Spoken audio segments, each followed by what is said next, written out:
à vous et bienvenue dans le top 7 Jeux des cartes Bordeaux, ce petit rendez-vous mensuel qu'on a tous ensemble. Salut Alex. Salut. On le fait avec un petit peu de retard, mais c'est dû à un mois très particulier. Mais on le fait quand même parce qu'on ne déroge pas à la règle, évidemment, puisqu'on aime les jeux de société. Oui. Alors on part tout de suite avec le 7ème de ce top. C'est parti. Avant d'être confinés, les gens ils se sont un peu équipés en jeu d'ambiance. Et celui qui a eu leur préférence, c'est Top 10. Top 10, le jeu d'ambiance coopératif basé sur l'intensité, où vous allez, en tant que capitaine, lire une phrase et ensuite les autres vont devoir répondre à la phrase, à l'intensité qui leur est indiquée par la carte que vous leur avez confiée en secret, carte allant de 1 à 10. Donc si j'ai une intensité de 1, il va falloir que je le fasse ressentir dans ma réponse. Et également si j'ai une intensité de 10. Voilà, ensuite le capitaine va devoir classer tout ce joli monde dans l'ordre du plus petit au plus grand, sans se tromper. Dès qu'il y a une erreur, petit caca, et tant qu'on a des licornes, c'est bien. Voilà, top 10, c'est très agréable, ça a toujours du succès, et c'est donc 7ème de ce top 7 du mois de mars, juste avant le confinement. Oui. Hop, top 10. En 6ème position, un petit jeu de cartes qui ne paye pas de mine, Vélonimo. On l'avait eu en avant-première évidemment, mais vous étiez nombreux à le demander parce que les quantités étaient limitées. Maintenant qu'il est à nouveau disponible, et en grande quantité, et dans tous les magasins de France, Vélonimo, ce petit jeu de cartes de Bruno Catala, dans l'univers du vélo, qui est très sympa, un petit jeu de défausse avec combinaison de cartes qui va rappeler un peu le Gang of Four, un peu le jeu du président. Voilà, très malin quand même, plus on y joue et plus on voit toute la maîtrise qu'on peut avoir. Vélonimo est donc 6ème du top 7. Tac, c'est parti, on continue. Oui. 5ème, un autre jeu de cartes, mais alors un peu plus violent celui-là, Shards of Infinity. Shards of Infinity, c'est un deck building d'affrontement de 2 à 4 joueurs, mais il est quand même bien meilleur à 2. Et c'est un jeu où vous allez bien maîtriser toutes les cartes. Il va y avoir quelque chose à faire de très différent selon les parties. C'est un jeu qui ouvre beaucoup de stratégie, qui est très nerveux, très dynamique. On va pouvoir sacrifier des cartes, bien contrôler son paquet de cartes. On va avoir 2 manières de gagner. Franchement, c'est certainement, à mon avis, mais je sais pas toi Alex, parce que je t'y ai fait jouer aussi, un des meilleurs deck building comme ça d'affrontement à 2. On est d'accord? Oui. Et donc il mérite sa 7-6 5ème place au top 7 du magasin Shards of Infinity. Ensuite 7-6-5 4.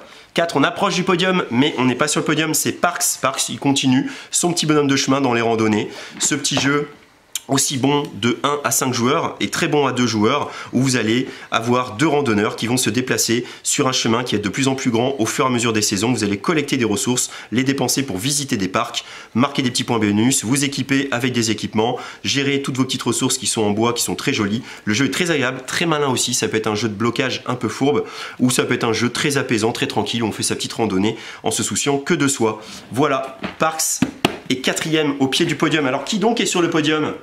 Et bien sur le podium, c'est un absent des boutiques, c'est Momalin. Momalin qui est 3ème des meilleures ventes du mois de mars.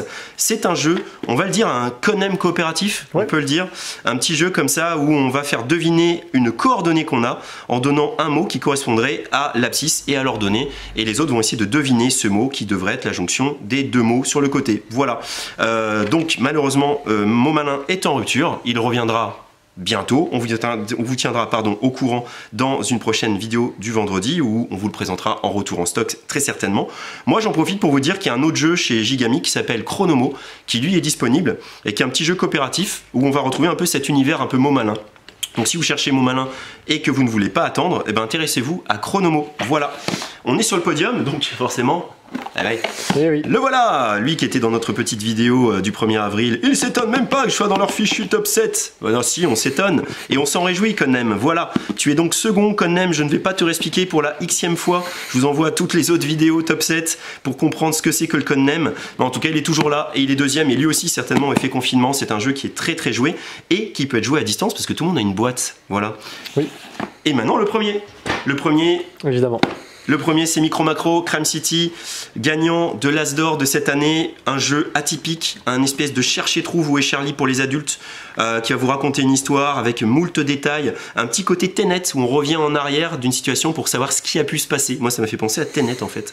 On va dire, ah, il était là avant, puis après il était là, il était là, il était là, il était là. Et en fait, après, on va tout redérouler en disant, ah, il est donc parti de là, ensuite il a fait ça, ça, ça, ça, ça, ça. C'est passionnant à jouer aussi. Il y a 16 enquêtes, donc il y a de quoi faire. Et en plus, évidemment, vous doutez qu'avec le gain de l'As d'or, eh bien, les créateurs de ce jeu sont déjà à l'ouvrage pour faire une suite à Micro Macro Crime City. Voilà, C'était rapide, efficace, dynamique. Le top 7, il est maintenant fini. On se retrouve le mois prochain un peu plus tôt. On essaiera celui-là de le faire début mai. Oui. Pour vous faire le top 7 du mois d'avril, mois du confinement. Mais vous êtes encore nombreux à nous commander des choses à distance. Et on vous remercie d'ailleurs de tout ce soutien que vous nous portez. D'ici là, amusez-vous bien, portez-vous bien. Et à bientôt chez Jeux des Cartes Bordeaux.